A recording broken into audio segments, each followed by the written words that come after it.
Good morning. I want to start by saying what so many of you have said. This is not about immigration enforcement. This is about terror. This is about retribution. This is about punishment. This is about vindictiveness. This is about giving a pretext to incite the Insurrection Act. And those of us who have been saying it have been accused of being using hyperbole. It's not hyperbole. All you have to do is watch what the president is saying and doing. And so I want to just start by saying as well that we've heard from Minnesotans who have said, we are so glad that you're here, that we need Americans to know what is happening. And I want to say, you are giving us inspiration. You are on the front lines of what's happening, and you're standing up in the way that they did in LA and in Chicago and in other communities across this nation.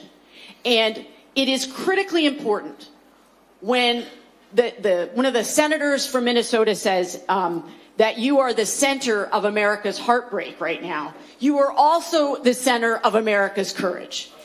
And this is something that I need Americans to understand.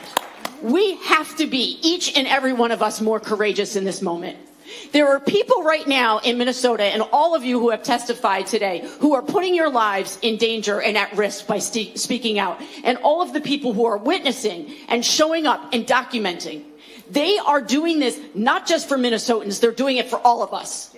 They are standing up for all of our rights. So I'm going to ask today that Americans who are watching this understand that you need to dig deeper, all of us.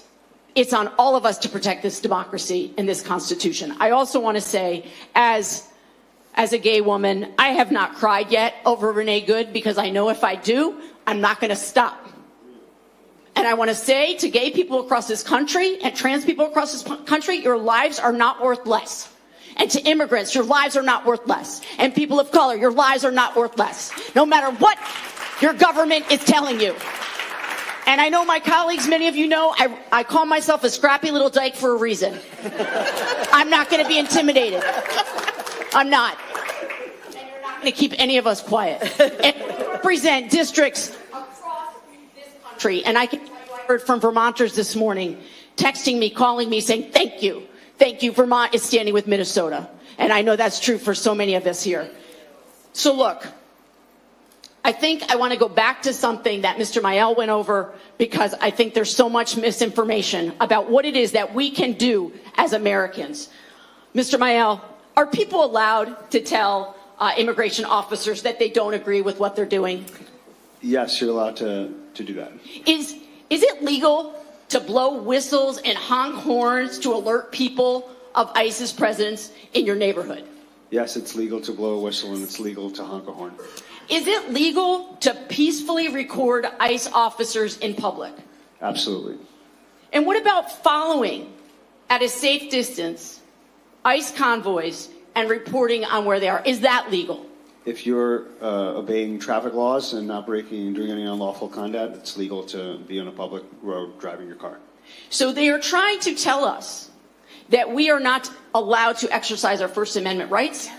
And they have given up the game here. What they've said is people are not being respectful enough towards law enforcement. And by that they mean they don't want us to be allowed to dissent. And I just want to say again, I'm so impressed by Minnesota. You have trained tens of thousands of constitutional witnesses here, and that's what we have to do across this country. Yes. And I yield back. Yes.